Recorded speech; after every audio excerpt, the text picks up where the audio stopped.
আসসালামু আলাইকুম সুপ্রিয় শিক্ষার্থীরা।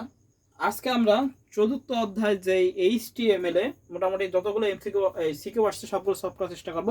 আমরা গত ক্লাসে মোটামুটি তৃতীয় অধ্যায় এই এসএসসি 24 সালে যেই সিকিউগুলো আসছিল সবগুলোই আমাদের সলভ হয়ে গেছে। তো আমরা প্রথমে ঢাকা বোর্ড 2023 সালে 2024 সালে যে প্রশ্নটা 6 নম্বর প্রশ্নটা দেখে নিয়ে দেখে এখন আমরা সলভ করার চেষ্টা করব। এই যে আমার কাছে প্রশ্ন আছে ঢাকা বোর্ড 2023 সালে 6 নম্বর প্রশ্ন। এখানে আশ্চর্যের বিষয় হলো কোনো এইচটিএমএল ট্যাগ দেয়নি। আচ্ছা আমরা একটু দেখিনি। এই যে 6 নাম্বার প্রশ্ন, যাদের কাছে প্রশ্ন আছে তারা প্রশ্নটা দেখে নিই, আর যাদের কাছে নেই তারা স্ক্রিনশট দিয়ে নিতে পারি। ঢাকা বোর্ড 2024 সালে 6 নাম্বার প্রশ্ন। আচ্ছা প্রশ্নটা আমি পড়ি এখন। কি দিছিল? প্রথমে দিছিল যে একটি গাড়ি বিক্রয়কারী প্রতিষ্ঠানের ওয়েবসাইটের হোম পেজে প্রবেশ করলে সেডান এবং এসইউভি ক্যাটাগরির লিঙ্ক প্রদর্শিত হয়। বলছে লিঙ্কগুলোতে প্রবেশ করলে সংশ্লিষ্ট ক্যাটাগরির গাড়ির মডেল লিঙ্ক প্রদর্শিত হয়। গাড়ির মডেল লিঙ্কে প্রবেশ করে দেখা হলো গাড়ি বিস্তারিত দেখা যায়। মানে প্রথমে হোম পেজ থেকে নিচে আসতেছে, তার মানে ট্রি কাঠামো বলতে গেলি। এবার বলছে বিক্রয়কৃত গাড়ি সম্পর্কে গ্রাহকদের মতামত সংগ্রহের জন্য প্রতিষ্ঠানটি তাদের ওয়েবসাইটটি উন্নয়নের সিদ্ধান্ত নিল। এখানে বলেছে যে বিক্রয়কৃত গাড়ি সম্পর্কে গ্রাহকদের মতামত সংগ্রহের জন্য প্রতিষ্ঠানটি তাদের ওয়েবসাইটটি উন্নয়নের সিদ্ধান্ত নিল। অর্থাৎ প্রতিষ্ঠানটিকে আগে গ্রাহকদের মতামত নেওয়া যেত না, তাহলে কি স্ট্যাটিক ছিল, এখন যে সিদ্ধান্ত গ্রহণ করে সেটাকে ডাইনামিক করার জন্য। এবার প্রথম প্রশ্ন করি, ক নাম্বার আছে ইউআরএল কি। আমরা জানি ইউআরএল কি, ইউনিফর্ম রিসোর্স লোকেটর। আমরা ক নাম্বার দেখি, ক নাম্বার কি লিখবো? আমরা লিখবো হলো কোনো ওয়েব পেজকে প্রদর্শন করতে ওয়েব ব্রাউজারে একটি নির্দিষ্ট ঠিকানা দিতে হয়। আমরা কি লিখবো? কোনো ওয়েব পেজকে প্রদর্শন করতে কোনো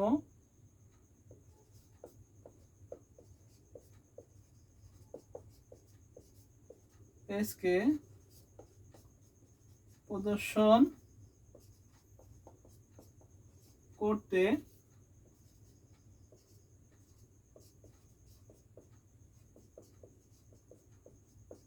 ওয়েব ব্রাউজারে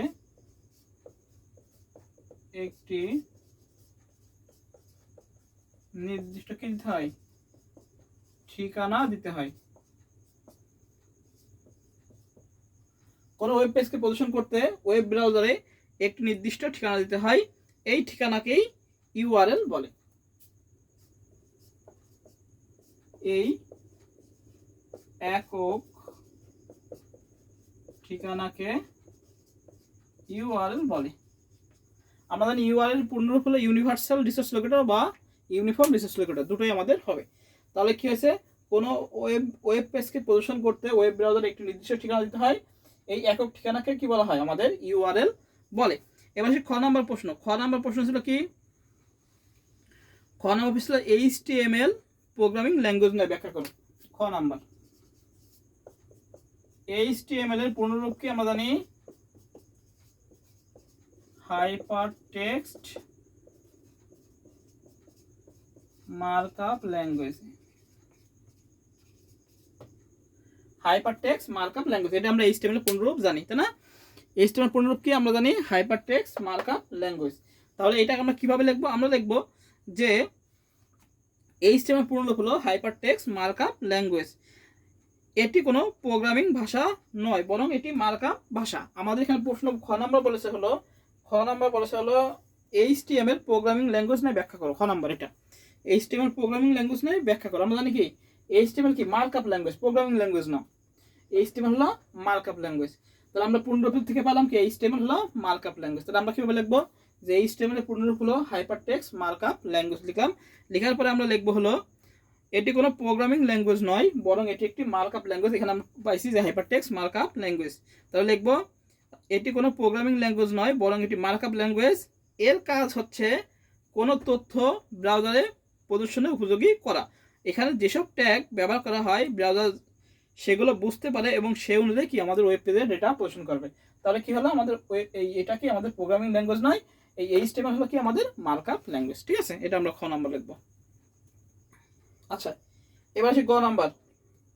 বলছে উদ্দীপকের বর্ণিত ওয়েবসাইটের কাঠামোটি শনাক্ত করে ব্যাখ্যা করা হচ্ছে। ওয়েবসাইটে উদ্দীপকের বর্ণিত ওয়েবসাইটের কাঠামোটি হলো ট্রি কাঠামো। গ নাম্বার উত্তর কি হবে, ট্রি কাঠামো। আমি বলছিলাম যে এখান থেকে কিন্তু প্রশ্ন দেবে কাঠামো থেকে। টিরি কাঠামো। আমরা লিখবো কি যে গাছের যে ওয়েবসাইটের পেজগুলো গাছের শাখা প্রশাখার ন্যায় বিন্যস্ত থাকে তাকে টিরি কাঠামো বলে। আমরা লিখবো তাহলে কি হলো আমাদের, আমরা লিখবো উদ্দীপকের বর্ণিত ওয়েবসাইট কাঠামোটি হলো টিরি কাঠামো বা হায়ারার্কিক্যাল কাঠামো। আমরা যেটাই বলি সেটাই হবে, টিরি বা হায়ারার্কিক্যাল একই নাম। আচ্ছা, এবার প্রশ্নটা আমরা বুঝিয়ে এখানে বলেছে একটি গাড়ি বিক্রয়কারী প্রতিষ্ঠানের ওয়েব পেজ হোম পেজে প্রবেশ করে সে সেডেন এবং এস ইউভি ক্যাটাগরি লিঙ্কে প্রদর্শন করে লিঙ্কগুলোতে প্রবেশ করে সংশ্লিষ্ট ক্যাটাগরি গাড়ির লিঙ্কে প্রবেশিত, অর্থাৎ কি হোম পেজে কিভাবে টিরি কাঠামো কিরকম, এই একটা এইভাবে নাম থাকে। প্রথম পেজটাকে বলা হয় হোম পেজ, অর্থাৎ হোম পেজে কথা থাকলে সেখানে কি হয়ে যায় আমাদের ট্রি কাঠামো হয়ে যায়। ঠিক আছে, তাহলে গ নাম্বার উত্তর কি হবে, ট্রি কাঠামো। এবার কি লিখবো, ট্রি বা হায়ারার্কিক্যাল কাঠামো। তাহলে আমরা লিখবো হলো উদ্দীপকের বর্ণিত ওয়েবসাইট কাঠামোটি হলো ট্রি বা হায়ারার্কিক্যাল কাঠামো। এবার লিখবো যে কাঠামোতে ওয়েব পেজের পেজগুলো গাছের শাখা প্রশাখার ন্যায় বিন্যস্ত থাকে তাকে ট্রি কাঠামো বলে। এবার লিখবো ট্রি কাঠামোর সুবিধা অসুবিধা মোটামুটি লিখে ফেললাম। এবার লিখবো উদ্দীপকের যে বর্ণনা দিচ্ছে সেটা সম্পর্কে আমরা ট্রি কাঠামো লিখে দেবো 3 নাম্বার প্যারায়, যে কেন ট্রি কাঠামো হলো এটা লিখে আমরা শেষ করে দেবো। গেল গ নাম্বার গেল। এবার ঘ নম্বর বলছে গ্রাহকদের মতামত সংগ্রহের জন্য ওয়েবসাইটটি উন্নয়নের প্রয়োজনীয় পদক্ষেপ বলো। আচ্ছা, গ্রাহকদের মতামতের জন্য আমাদের ওয়েবসাইট উন্নয়নের প্রয়োজনীয় পদক্ষেপ কি, আমাদের ঘ নাম্বার উত্তর হবে কি ওয়েবসাইটকে ডাইনামিক করা। ঘ নাম্বার ওয়েবসাইটকে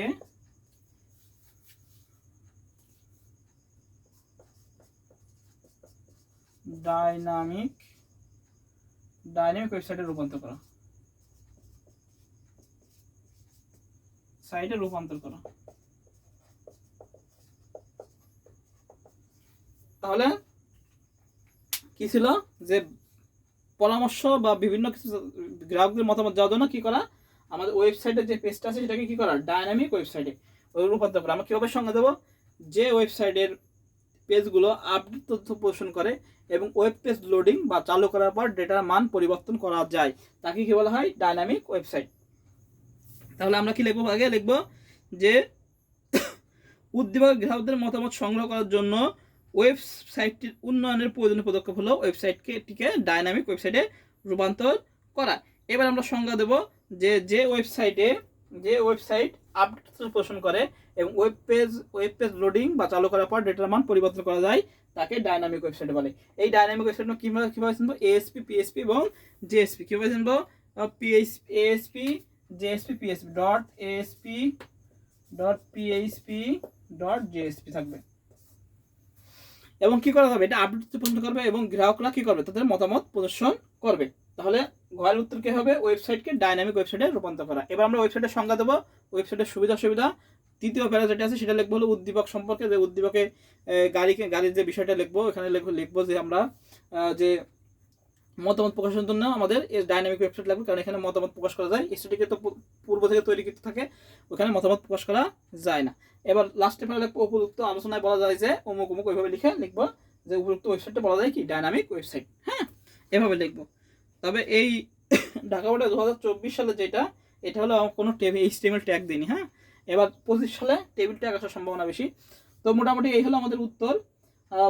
হ্যাঁ, গ নাম্বার হবে ট্রি কাঠামো আর ঘ নাম্বার হবে ডাইনামিক ওয়েবসাইটে রূপান্তর করা। তাহলে এই পর্যন্তই, সবাইকে আসসালামু আলাইকুম।